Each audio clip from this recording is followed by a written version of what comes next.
你们吃麻辣锅都加什么料？鸭血、豆腐还是来个虾滑呢？今天我们自己动手做火锅料吧。欢迎收看克里斯餐桌，我是 Chris。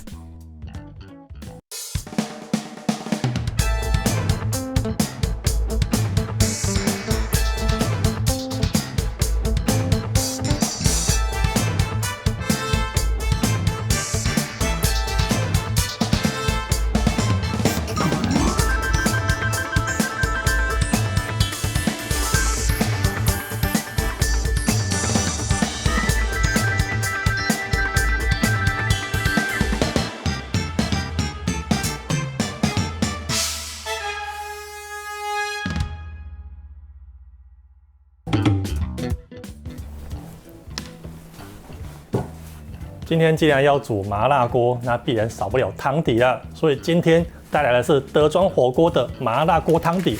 来，底加。怎么是用现成的锅底呀？先别喷啊！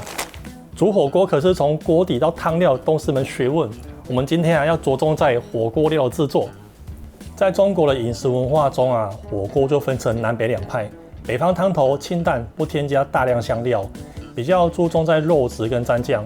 而南方火锅呢，则会花许多心力在汤头的制作上，尤其是这个鲜红的麻辣锅，会用上大量的花椒辣椒、豆瓣酱等重口味的调味料。这些你我都很熟悉啦，就是我们常在外面吃的麻辣锅风格。那台湾的饮食文化就比较多元，能吃到来自各地风格的料理，而且慢慢都变成自己的形状。像我们常见的麻辣锅里面一定会放鸭血豆腐、老油条，而且鸭血豆腐还可以无限续哦。像我的话，一定会点鸭肉丸跟鸭肠什么的，最后再涮2盘牛肉才过瘾啊。而这个德庄火锅则是重庆最有名的火锅了。重庆是南方火锅的代表，也是火锅重镇。像我们平常吃的麻辣锅，都会看到什么四川麻辣锅重庆麻辣锅等等的。它背后的德庄实业来头可不小。除了拥有自己的辣椒种植基地之外呢，还为其产品建立了李氏辣度表，提供消费者作为选择辣度的基准。那这边也科普一下关于李氏辣度的小知识。以前提到辣度，我们应该都听过什么某某辣椒有10万或上百万的辣度。那这个辣度其实指的是史高维尔指标。你可以知道哪个辣椒有多少辣度。但问题来了，每个人对辣的感受都不同。不管是客人或厨师的感受，都会对辣度造成落差。即使用同一个品种的辣椒，有时候也会因为品质造成辣度不同。有时也会因为厨师的下手轻重造成辣度不同。比如说我们去吃麻辣锅要选择辣度，都会听到店员说不好意思，我们的微辣是外面的中辣哦。你要不要听看看你在说什么？所以为了根本解决这个痛点，德庄实业花了7年的时间研究，将辣度量化，制定的李氏辣度。用海量数据找出最多人能接受的中辣，再上下拓展成6个等级的辣度，分别为12、36、45、52、65、75度。没看过跟手摇一样可以客制化挑选辣度的吧？12度是微辣，就是这一个。那这个几乎是不太辣，对我个人来说总比不辣好的辣。那这个52度52度是高辣，对我来说是极限了。平常吃辣程度大约都介于36和45度这2个之间那你再上去就是特辣跟爆辣啦，这个我已经看不到了，就留给各位勇者咯。那目前台湾可以买到最辣的是52度，欢迎大家去挑战看看哦。那除此之外德庄还特别照顾到小朋友，推出这一个番茄火锅，这是完全不辣的很多家长表示已购买，小孩爱吃。好啦，回到料理的重点。今天锅底有了，我们就来做点手工的火锅料。那再切2盘好的牛肉，开始动工。为什么一个铁板烧师傅没事会卤鸭血那是因为我曾经待过一家奇怪的餐厅，除了卖铁板烧，楼下还有火锅，还有意大利面，所以我没事就到处支援嘿嘿。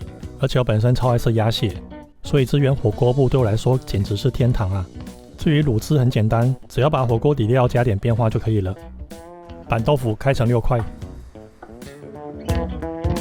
那这一次卤鸭血，我私心想要切大块一点。以前切给客人的都是比较多块，所以这次我决定连下4个对角，开成8块。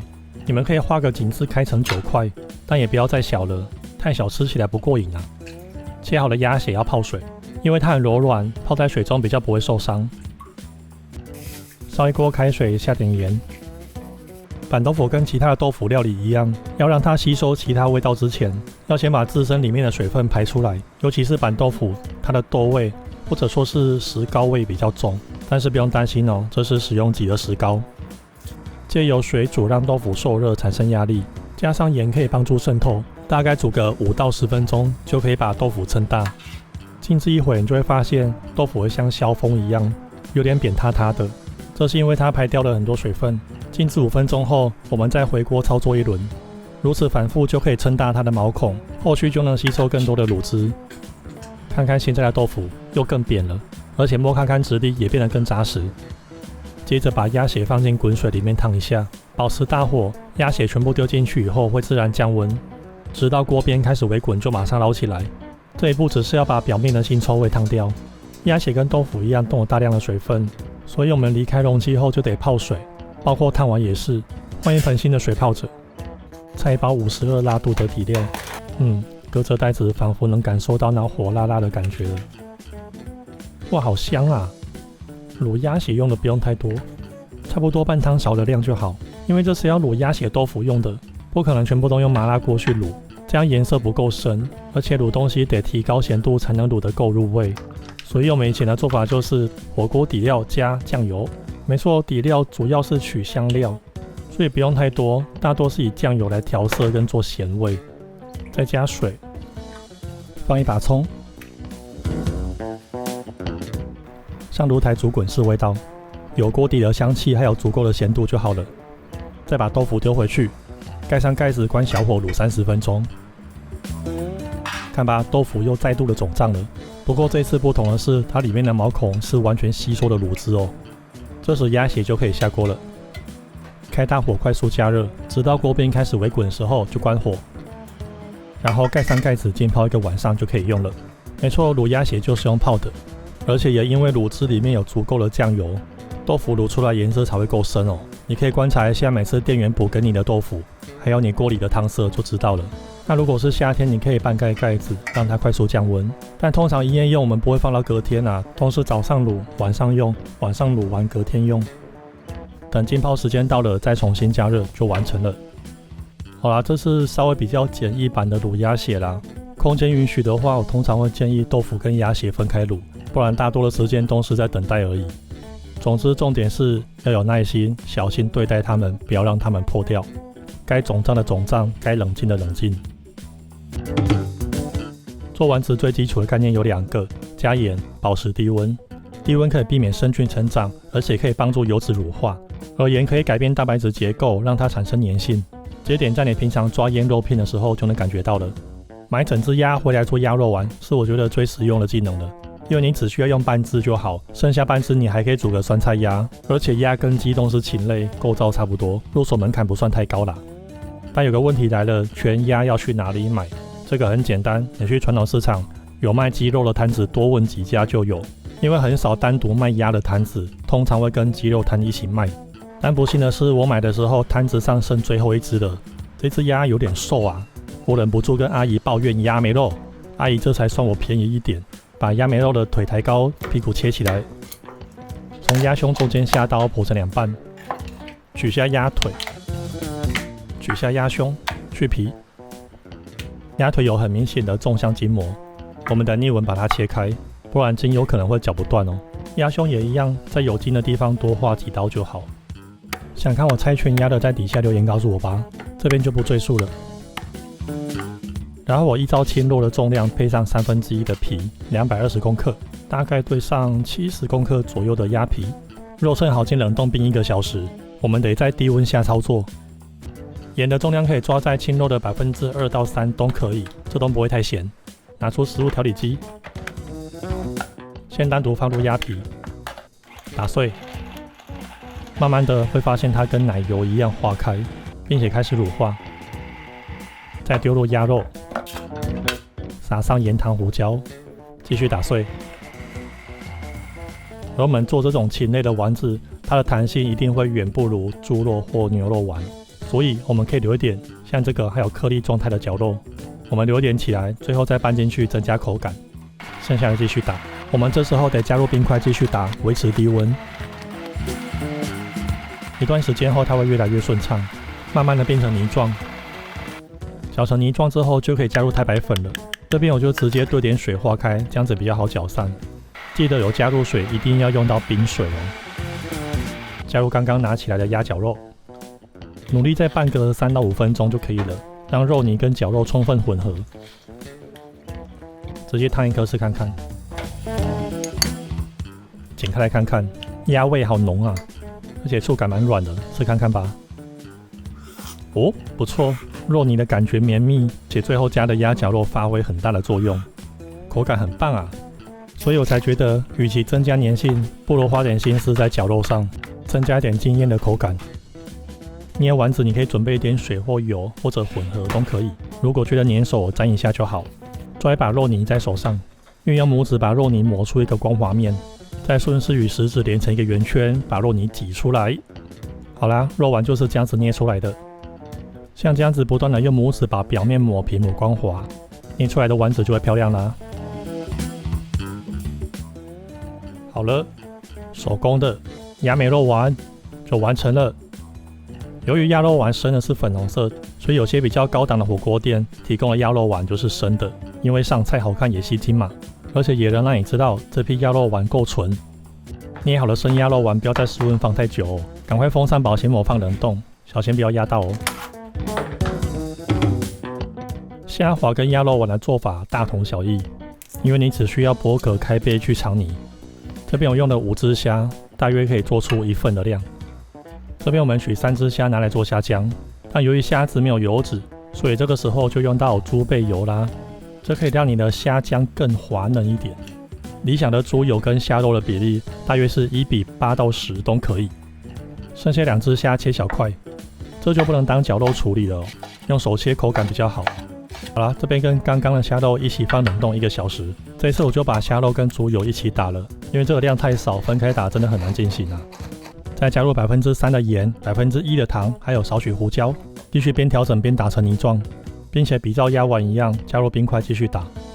其实做虾滑比较好的方法是打碎或剁碎以后用手抓摔，让虾肉产生筋性。但我们今天工作太多了，我就直接用机器完成。只是差别在用机器打成泥状，口感会比较 Q， 比较像丸子。但由于我们猪油加比较多，所以口感还算滑嫩啊。打成泥状后加入虾肉，或者其他你喜欢的蔬菜也可以。像我就特别喜欢芹菜，这是以前在外面的火锅店吃到的，觉得还不错。鸭肉丸跟虾滑最有趣的地方是，一个生的粉红色煮熟变灰色，一个生的灰色煮熟变粉红色。各位如果喜欢吃的话，可以多做一点。看要做成丸子烫熟放冷冻，或者生的直接冷冻，要吃再退冰也可以。如果要当虾滑生的下锅，给它准备一支奶油磨刀吧。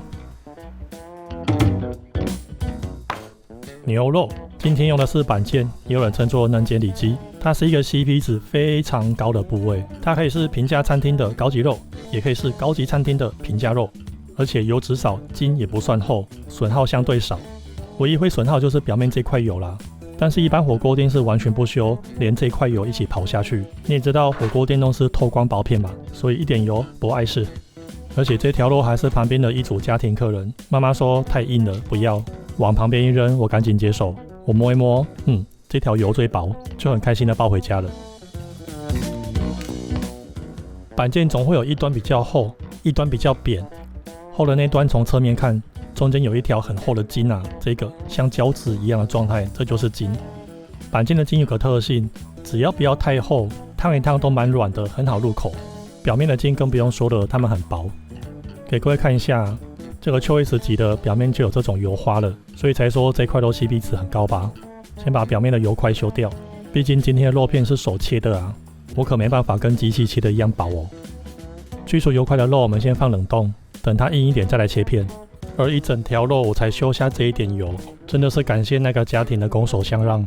冻到像这样子，微软微硬就可以切了。只是中间的筋很厚啊，我尽力吧。用机器刨肉我很会，但是用手工切这么大的肉片还是第一次啊，而且还带筋的有够难切啊。觉得下次要手切肉的话，还是先把筋修下来吧。好像有点厚啊，没关系，我对这块肉有信心，肯定是嫩的啦。如果你爱吃老油条，但是买不到怎么办呢？来，没关系，去早餐店买一根年轻的油条，就是这种外皮软软、比较不硬的油条。其实老油条就是炸久一点啊，把里外都炸得很酥很透，这样下锅煮完，外表才会吸收汤汁，里面还是脆的。所以你买年轻的油条回来炸也是可以哦。但如果你不想动油锅，又不想吃这么油，怎么办呢？都要吃麻辣锅了。没错，就是用烤的。烤箱温度转到最低，两面各烤10分钟就好了。温度降低才不会烤焦，时间拉长才可以把里面烤透。好啦，这样子年轻的油条就变成老油条了。看看这个，嗖。虽然都是现成的火锅底料，但我还是会建议水煮之前先炒一下，这样才会更香啊。这边我用的是辣度52的底料，小火慢慢炒出香气。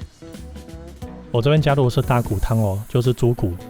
一般你在火锅店请店员加汤，大部分也是加鸡骨或豚骨汤，好香啊！先试一下辣度好了。不行，我得求救一下。听说加12度可以降低52的辣度，会介于大概30几度，真的假的？我来气矿嘛来个半匙，兑一点汤，来咯，再试看看哦。可以，居然可以降辣度这什么操作啊？太方便了吧！而且锅底果然还是得炒过更香啊。在辣度调整到我能接受的范围后，仔细品尝汤头，能喝得出豆瓣酱的咸香，还有其他中式香料衬底，让辣味温暖而有层次。对不起，我拉低了台湾人吃辣的平均值啊。那这个12度，这个是非常伟大的一个发明本来52度非常辣，但是我加了一匙12度，居然就刚好达到中间，刚刚好。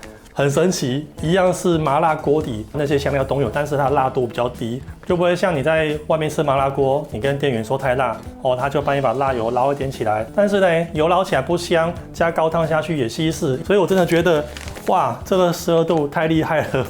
它还有这一个清一色，就是青花椒的啦，果然是52度的辣。它是一种青花椒的麻麻来了，它的麻味非常明显。你如果很喜欢花椒的麻香味，就要选这种青花椒的。然后这个红的就是我们平常熟悉的那种辣椒的辣，温暖的辣，太棒了，真的。我下次这一锅红的吃完，我要改吃这个绿的，吃一个青花椒的麻辣锅。但是呢，我还是得兑一点12度的辣才行啊。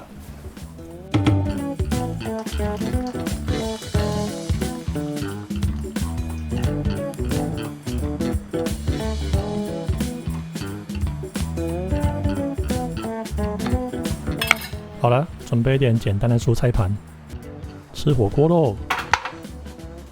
全部都是自己做的火锅料，哇，太丰盛了，而且还有超多鸭血，摆出来听有一回事嘛，不输外面的高档麻辣锅啊。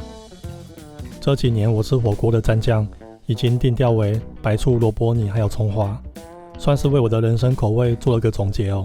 特别是麻辣锅更对味，我已经迫不及待想要吃看看我的手切牛肉片了。肯定没问题，看起来就很嫩啊！挖一大坨蘸酱，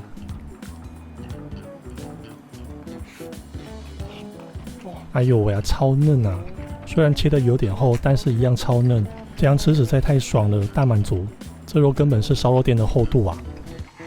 这一种梦幻规格的麻辣锅，估计只有在家里才能实现吧？你们最喜欢在麻辣锅里放什么材料呢？在底下留言告诉我吧。这是什么丸子啊？鸭肉，鸭丸，鸭肉丸。就是那一只没有肉的鸭梅肉丸，鸭梅肉丸，太瘦了。那个今天那只鸭太瘦了，那老板送我便宜一点，还好。好鸭。